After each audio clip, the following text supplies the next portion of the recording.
Hi,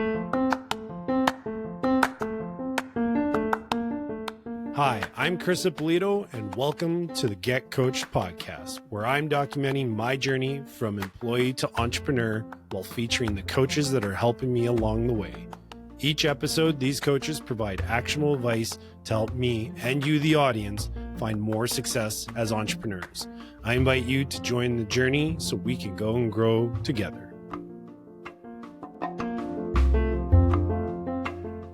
Welcome to another episode of the Get Coached podcast. In this episode, I sat down with Maeve Smith. Maeve is a certified MAPS business coach who's worked in a variety of industries, including massive growth retail and fitness in New York City, luxury cruise lines, and hospitality internationally. And she even spent the better part of a decade as a musical theater performer in New York and around the globe. Maeve and I talked about one of our common favorite books, The One Thing. We specifically focused on the concept of the big domino effect and how small tasks can lead to huge results. Please enjoy this conversation with Maeve Smith. Hi, Maeve. Welcome to the Get Coached podcast. It's great to have you on. We're going to be talking about a book that I've made reference to quite a few times, The One Thing. And we're going to dive into one subject of the book in particular, but everybody who's listened to this podcast, especially consistently, knows that I'm a big fan of the book. Do you mind sharing why you're such a big fan of the book and why it's so important to you? Yeah. First of all, thanks for having me. I'm super excited. And this is going to be really fun. So The One Thing, first of all, I think it's the only book I've read more than twice. I think I'm up to about 5 times now. Nice. And that was all in the last year. And when I went to tally up like all the books I read last year and looked at them, I'm like, oh, I read a lot of books. And I went, oh my God, I read The One Thing like, I don't know, 4 or 5 times. And I'm actually reading it again this week. So The One Thing, which is by Gary Keller and Jay Papasan. It was introduced to me through the company that I coach with. They're called MAPS Business Coaching. And they're sort of in partnership a little bit with The One Thing. So it is one of the foundational books for the platform that we coach from. Which is awesome because the subjects of that book come up so frequently, in a lot of cases indirectly when I'm having conversations with other coaches. And one in particular that does come up a lot, we're not talking about that one today, but time blocking, just like setting time aside, focus time aside to work on the important thing. What I wanted to talk about, because when we first had our conversation, the one that I got like really excited about, I was like, yes, let's talk about that, because I haven't had this conversation yet, is the big domino idea. So yeah, do you want to share that and just kind of explain what the whole concept of the big domino is? Yeah. And I do have to say, it sounds almost trite or silly, but The One Thing book changed my life for sure in all aspects of my life. And I can't really say that about any particular book other than this one. So I'm super excited to talk about it. Have you defined on here yet what the one thing is? Does everyone know what that is? No, and I'm glad you brought that up because I've made mention to the book and some of the concepts in there in passing, but I've never really done exactly what you said there. So do you want to do that? Yeah, and it's just, it comes through every single chapter in the book. And so that's the only reason I bring it up. I know we're going to talk about the domino effect, but the one thing is, it's the focusing question. So whenever you're lost, it's what brings you back. And it's what's the one thing you can do such that by doing it, everything else becomes easier or unnecessary. Yeah. That's the one thing. Written on my whiteboard right up there. Have it written everywhere. Yeah. Yeah. So I think it's good to know kind of what we're playing from. And that's really what the one thing is. And it relates to everything else. So the domino effect. It's kind of cool. And I'll kind of talk a little bit. And then I guess, you jump in if you want to add. But the domino effect is the idea that when you have one thing, the right thing is set in motion, it can topple many things. And not just that, it can topple even bigger things. So, and there's all these examples in the book of actual science experiments that have done where they take a smaller domino and then a bigger one and a bigger one and a bigger one. And they found that even a single domino can knock another domino 50% larger down, and so on and so on. And it's kind of this idea of putting things into motion. How does that relate to life?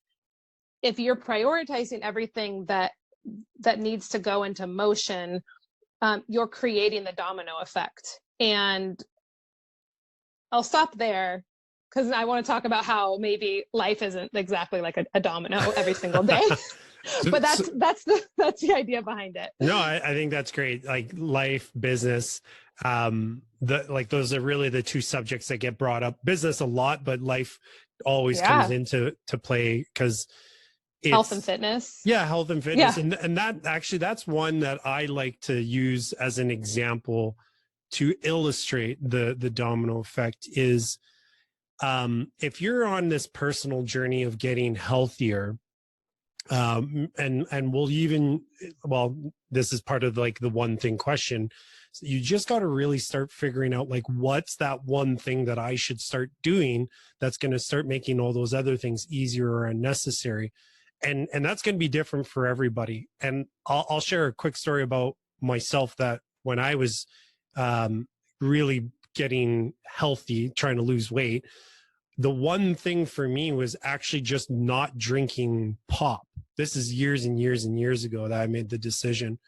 And I was like, you know what? If I stop drinking pop, then I didn't know about the one thing and all that stuff. I just, in my mind, I was like, if I stop drinking pop, that means I'm going to reduce the amount of calories I'm taking that are not really adding a lot of value to me.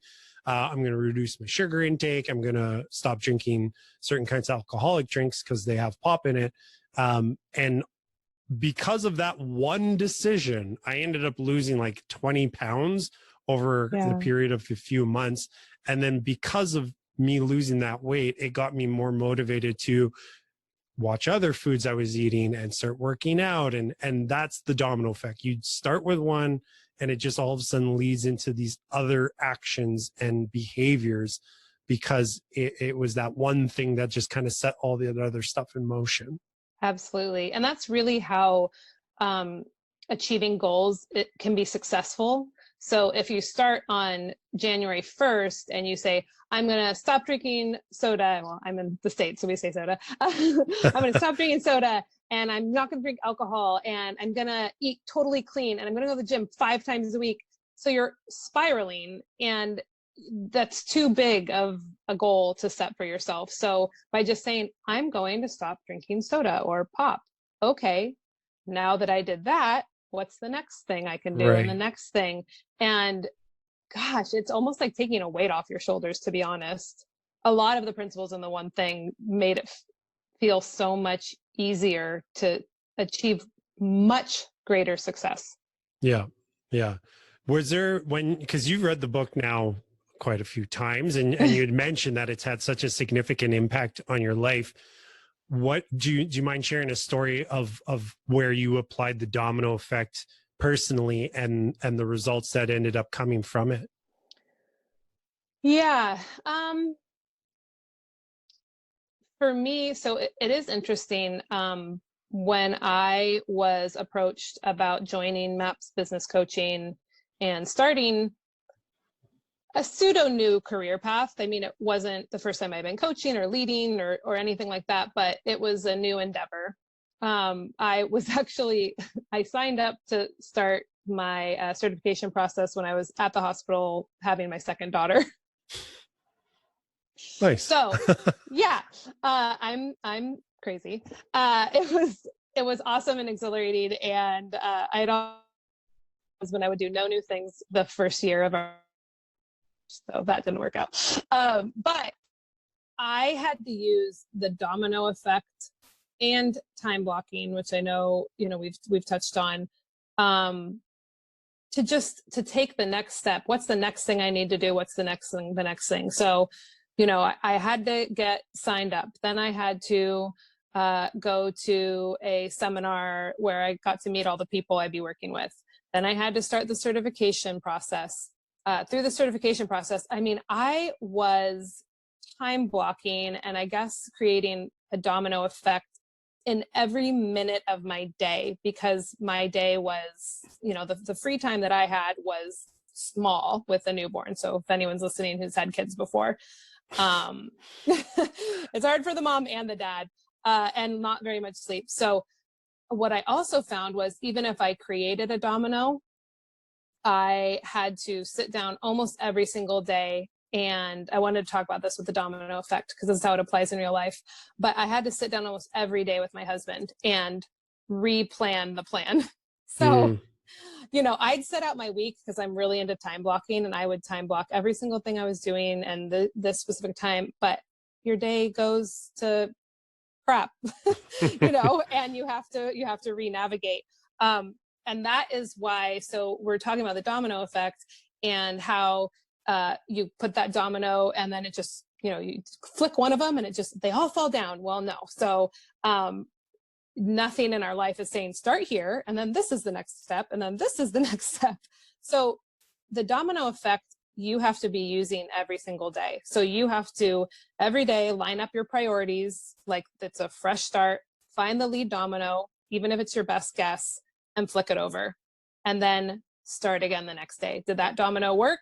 Yes, no, and so on and so forth. Does that kind of make sense? Yeah, because it's about building momentum, right? Yes. And every day is going to be, it's a new day. So the thing that you need to do to get that momentum going might be different, right?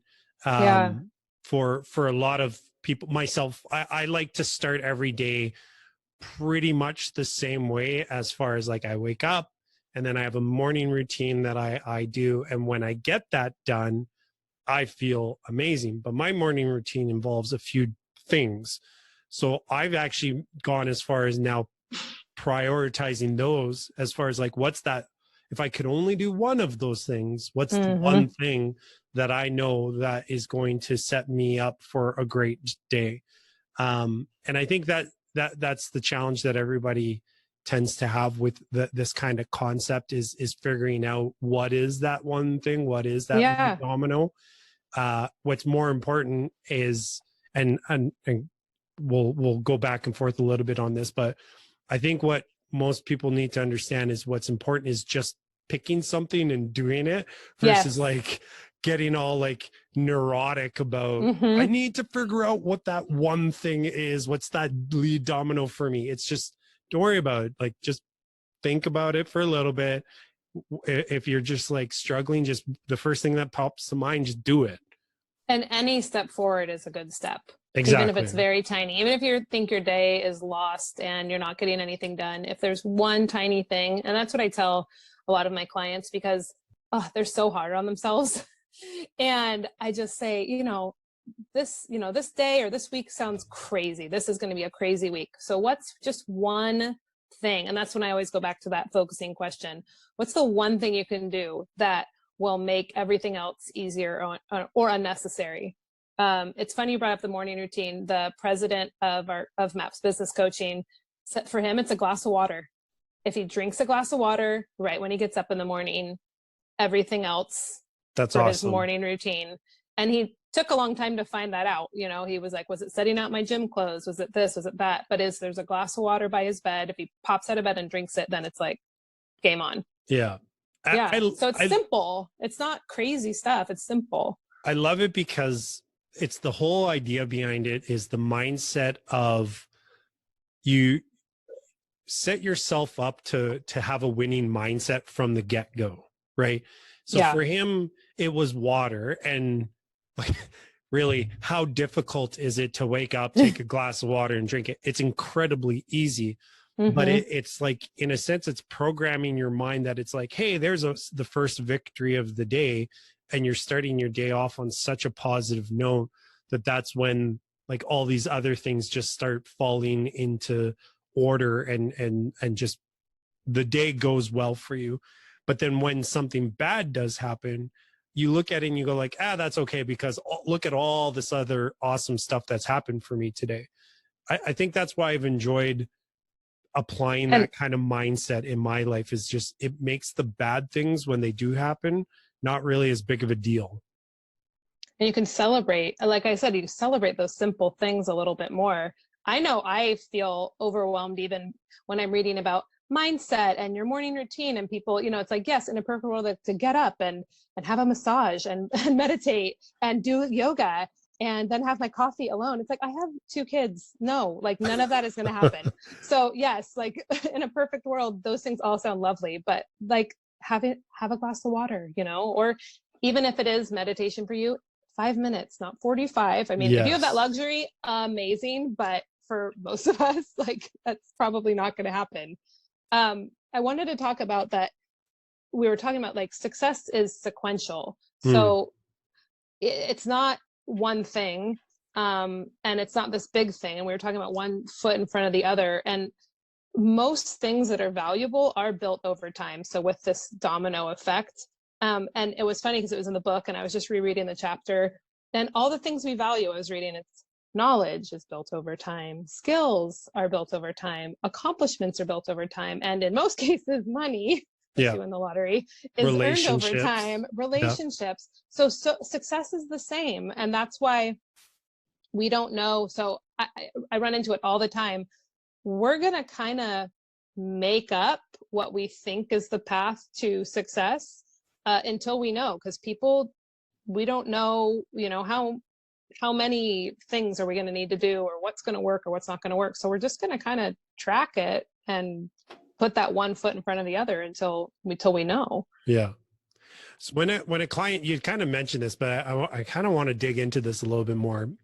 When a client of yours or somebody is struggling with focusing, like planning out their day, their weeks, their months, their years, their decade, and then they got to go micro. They're now having to try and find, okay, well, what is my lead domino for me to start putting that right foot forward?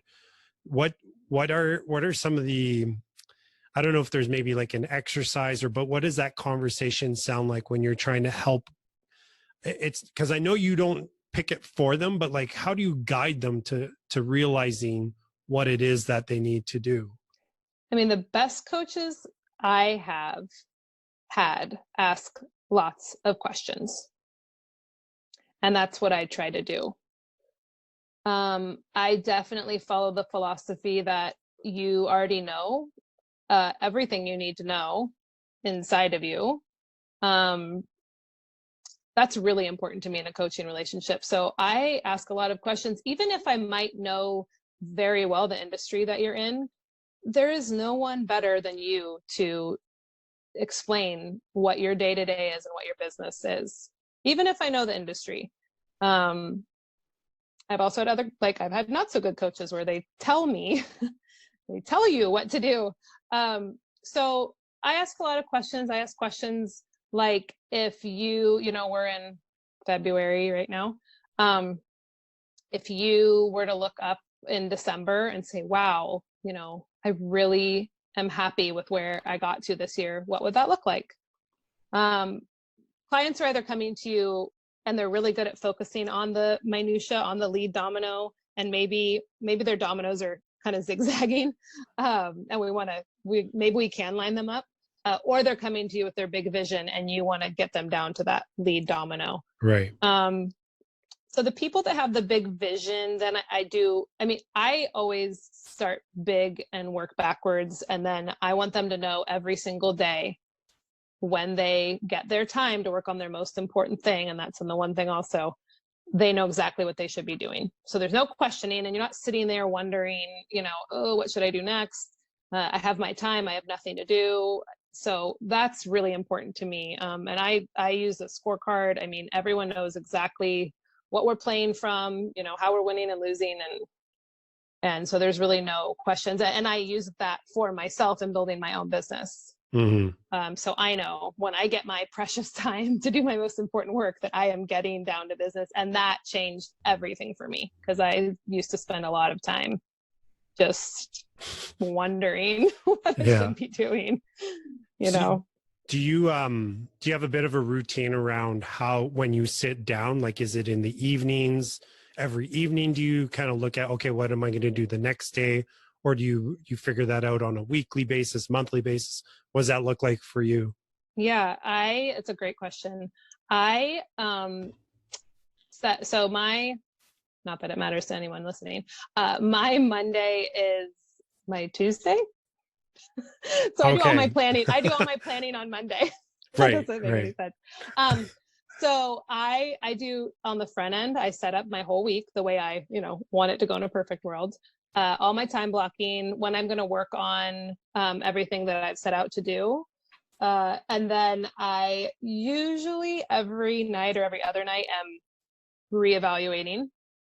And then I do something that I had not done before the one thing, but I have thinking time.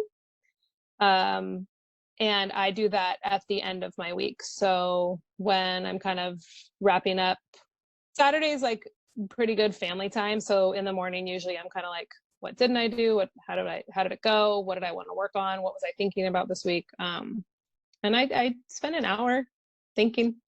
Yeah. um, Do you have a designated location for your thinking? Anywhere I can get some quiet. Anywhere? Yeah, I It guess changes. with two kids, obviously, like the Yeah. household is going to be a little bit chaotic at Yeah. times, I'm sure. Which is, there's really great information in the one thing about the thieves of productivity. Yeah. And your environment is one of them. So, in another perfect world, I'd love to have just a beautiful office where no one could ever bother me, but I don't. I have that on my list for the house that we eventually will move into, Hmm. is that I told my wife, I'm like, I want a study. Hmm. She's like, isn't that just an office? I was like, no, no, no, no. I'll have an office where I'll do work. I Yeah. want a study where all I do in there is either read or think, and that's it. She's like, Beautiful. you are such an old man. But I And was no like, one can come in there ever. well, and that's what I said. I was like, if I'm in there, it's, and you come in and you were to come, like, you would be, it's silent. That is a silent room. Yeah. And our son could go in there eventually when he understands the purpose of that room. Yeah. And I would teach him, like, this is the room where you are developing your mind, basically. Hmm. And to me, that's the way I look at it. And yeah, in an ideal world, I would have that. Right now, I have a chair that's kind of in the living room of our condo, as you can kind of see, like behind me. It's my office slash study slash. It's not the ideal situation, but you make do with what you've got. And for me, I put on headphones, and that's how I focus. And yeah, it's really interesting, like, because I've had to use the one thing question to get myself to, like, what's that thing I can do that's going to make my focus better, right? And Hmm. so yeah, that's why I love the book so much. It's helped me out immensely in a lot of different ways. And I was definitely someone who like spiraled into overwhelm, thinking all the time. So knowing that I have thinking time really helps me just take that out of the rest of my day. So when I do have time to be productive and it's not my thinking time, I'm going through I use a lot of the things in the one thing. So the way that they set out goals and priorities and strategies and everything. So I'm opening that up right when I get started and I'm off to work. And it's changed everything. I mean, I'm more productive with less time for Right. sure. That's fantastic.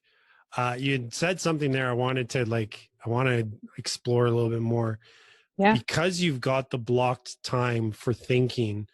When you're doing things throughout the week and you have an idea, and you're like, oh, I don't know, like, I have these Yeah. things where it's just like, Yeah. oh, that's a great idea, I want to explore that a little bit more now. What do you do with that? Do you write it down on, like, in a notebook, on an app, and then you Yep. revisit it during your thinking time?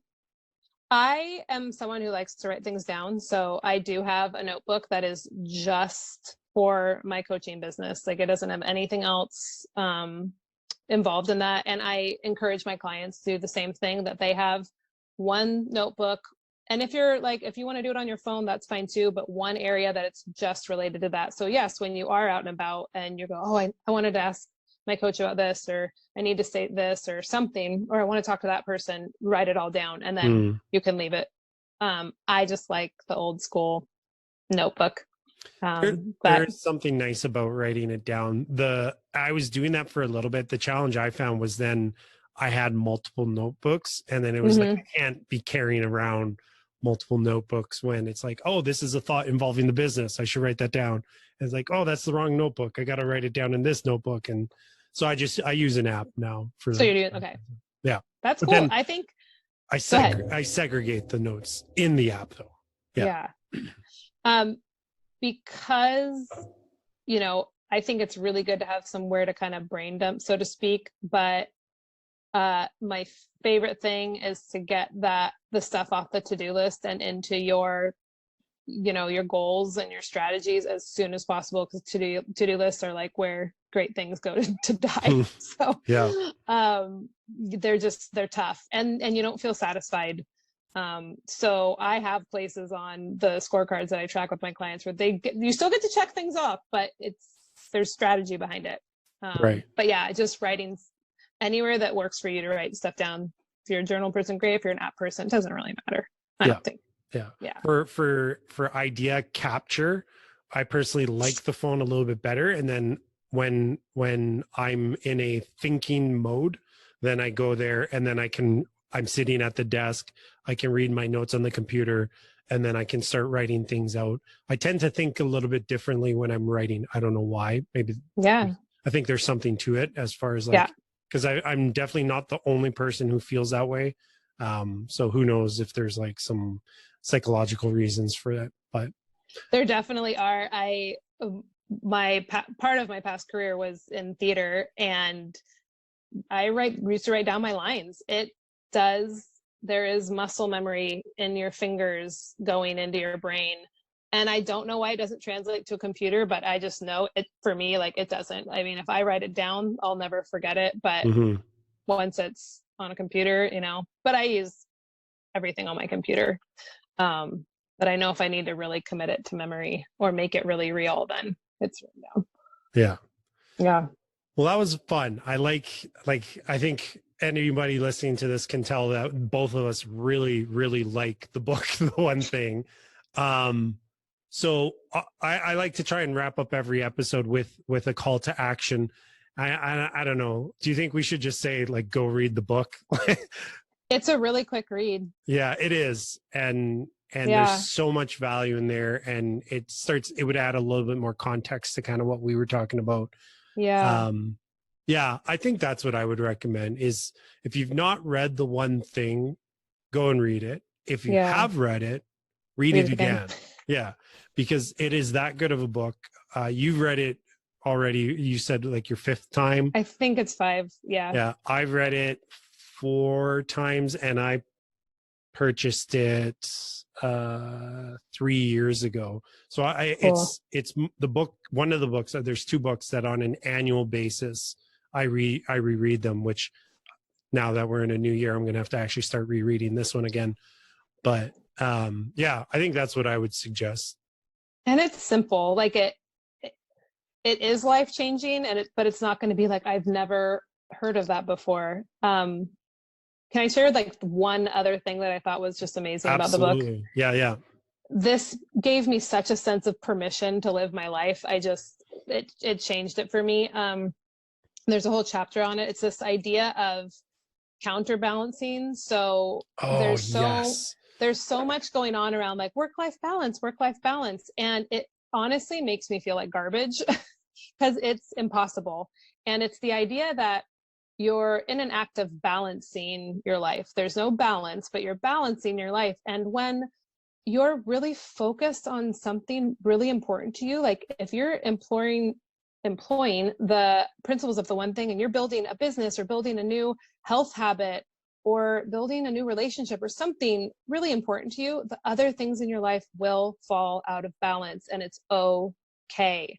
And that was like, wow. I mean, it seems so simple, and I can't believe I didn't really think about it that way. But that, to me, when I'm feeling really out of balance, I guess, or, you know, there's laundry, or I didn't like, talk to my kids enough for the day or something. Or I spent so much time with my family, I didn't get to my business. That makes me feel just like a sense of relief. So that's. That one was a big one for me too, because I've always, especially when I get really focused in on something. So where I'm at right now, I am incredibly focused on trying to build a business. It is literally the one thing that I need to figure out, because it'll start making everything easier or unnecessary. But because of that, I feel like I'm not contributing as much to like the household, as far as like cleaning, looking after our son, cooking, stuff like that. And it's my wife and I have had this conversation, and she's reassured me multiple times it's okay. And I'm like, this sense of guilt overwhelms me sometimes, where I'm like, but I feel like I should be helping out. And I always have to remind myself I'm just doing it in a different way right now. It's not going to be like that for life, because a big part of the reason why I'm doing this, and why a lot of entrepreneurs are building businesses, is to have that freedom of time to go and do the other things. Right. So for me, I'm looking at it like I'm putting in the energy now so that I can have that freedom later on, where if I want to spend way more time with my family doing whatever, even if it's chores, I can do that. Right. But yeah, that chapter really helped me out, because I always had that sense of guilt. Right. And I think that's a really common one. And that guilt can, if not addressed properly, can become toxic, and what actually prevents you from becoming your better self in life or in business. And it's one of those things that, I heard someone say, you can have it all, but just not all at once. Yeah, I like that. Yeah. But the act of counterbalancing for me was just life-changing again. Yeah, that was a good one. Lots of value in the book. Like we've said it, go read the book. Go read it. You'll take so much value out of it. And so I guess on that note, we know hey, there you go read the book. And I'm reading it this week, so you can read it with me. I really appreciate the conversation, Maeve. That was a lot of fun. Same. Now I actually think I want to start rereading the book again. So cool. All right. Thanks for being on the show. So Maeve, if people wanted to find you, where can they find you online? Yeah. So if you want more information about MAPS business coaching, you can go to mymapscoach.com. And then you can email me directly, maeve@mymapscoach.com. And I always offer a complimentary session. The first session, it's a business assessment, gives you some time to sit with your business. I ask you some questions, and we unravel a couple things. And it's pretty cool. And then we take it from there. Awesome. Well, I really appreciate the conversation. Looking forward to chatting some more about the one thing. Yeah. Thanks, Chris. You're welcome. Take care. Bye.